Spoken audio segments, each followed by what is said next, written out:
eso yo creo que hemos intentado englobarlo dentro de una serie de demandas conceptuales y yo creo de ciertas también prioridades y de ciertas discusiones que está habiendo en los últimos años en el arte contemporáneo, pero también de ciertas demandas que hay en la sociedad en cuanto a qué es lo que conocemos de nuestro entorno, cuáles son las premisas que nos mueven a desarrollar las actividades más habituales de cada uno desde su propia profesión, desde que sean puramente antagónicas, pero sí que son lenguajes que a veces se hacen difíciles de compaginar o difíciles de entrelazar, ¿no? Pero yo creo que hemos intentado también hacer un esfuerzo de englobarlo dentro de un contexto, dentro de una tradición y dentro de como decía, de una demanda cada vez más urgente, ¿no? Partimos de algo que es muy básico, que es el agua.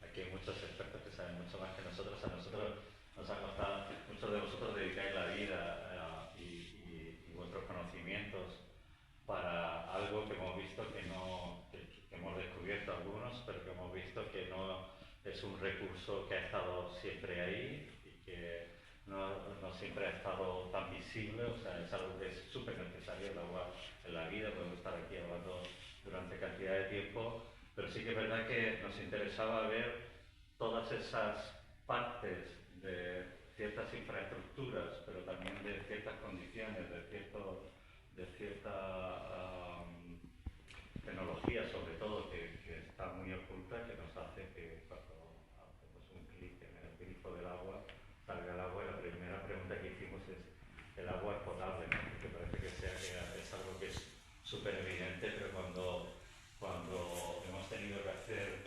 cronologías en torno de dónde vamos y de dónde venimos, vemos que a veces hay ciertos recursos, ¿no?, que vienen de muy lejos. De cómo años nos planteamos el proyecto, esto, lo del PEC de digitalización y todo lo que eso conllevaba.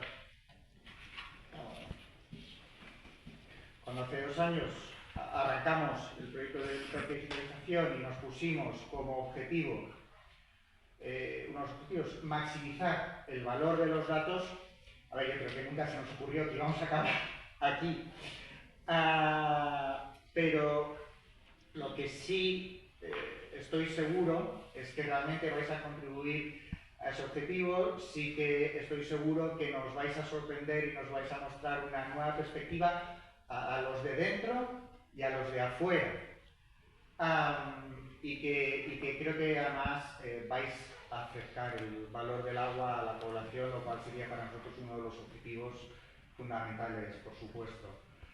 Quiero aprovechar, porque aquí tenemos también parte del equipo, un poco invisible, las personas que cuidan, ordenan y generan esos datos, ¿no? Nuestro área de sistemas, sin los cuales estos ladrillos con los que vais a construir, estáis ya empezando a construir vuestras obras, pues no serían posibles. Y nada, quizá parafraseando a Eusebio Sempere, yo diría a ver si los datos nos permiten enriquecer la inquietud del espíritu, que es una frase que él usaba respecto a la cibernética, como decía.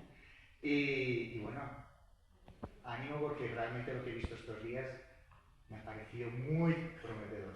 Sí, yo creo que va a haber sorpresas. Aquí, y de nuevo dar las gracias a Aguas de Alicante por contar con el Museo de Arte Contemporáneo. Somos vecinos y eso ya establece una relación entre nosotros importante, pero también porque los proyectos en colaboración siempre son mucho más interesantes. Y tiene sentido, efectivamente, que un proyecto que una arte, ciencia y tecnología tenga como referente el Museo de Arte Contemporáneo de Alicante, donde Sempere es su figura principal, ¿no?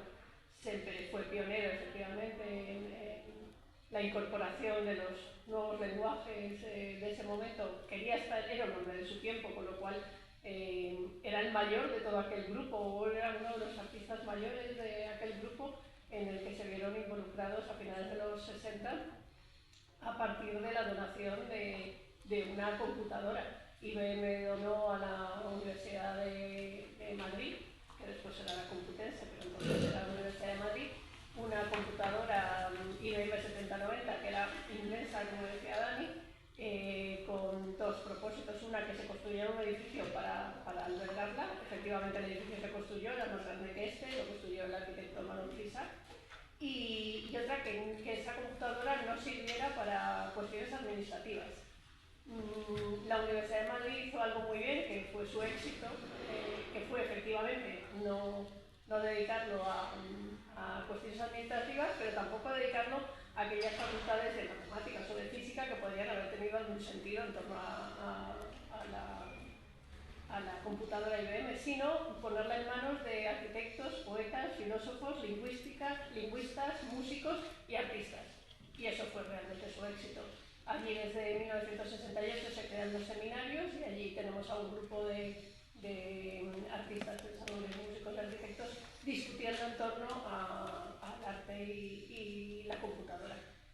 Y ya no tanto por los resultados finales que se dieron, sino por el proceso de pensamiento y reflexión que tuvo lugar allí y porque esas conversaciones fueron transversales, como en este caso, pues se fue el éxito del centro de cálculo, que terminó muriendo un poco porque los resultados no eran los esperados por los artistas, porque los informáticos se empeñaban en que los artistas aprendieran lenguaje de programación y los artistas no estaban en eso, porque aquellas computadoras realmente no eran las de hoy, porque aquellas computadoras no tenían pantalla, no tenían colores, había que saber efectivamente el lenguaje de programación y el artista dependía del programador que tenía al lado para decirle mueve este parámetro, ¿no? Y entonces aquello desesperaba a los artistas. Nos decía Soledad Sevilla, que tenéis la exposición abajo y que además en la vitrina tenéis algunos de los materiales del centro de cálculo, los dos catálogos que se hicieron en el 68 y en el 70, en el 69 y en el 70, decía, me desesperaba, porque hacía un módulo y bueno, con los numeritos 0 y 1, hasta que daba la vuelta a los módulos, hasta que hacía todas las combinatorias, decía, al final lo hacía yo más rápido, a mano, claro, desesperados un poco. Aquel lenguaje no era lo que esperaban, no les dio la satisfacción que ellos querían y bueno, no iban tan rápido como algunos otros. Sí que se engancharon a ellos después, Iturralde, Lunasins, algunos de ellos sí que aprendieron y bueno, pues fueron por ese camino, pero otros no. Entonces lo que sí es importante es que ese espíritu ecléctico, ese espíritu de reflexión y de pensar en común, una serie de personas de diferentes disciplinas en común sobre arte y ciencia, es lo que está pasando aquí, con lo cual tenía sentido que fuera aquí donde tuviera lugar este final de taller. Sí. Así es que yo estoy deseando saber qué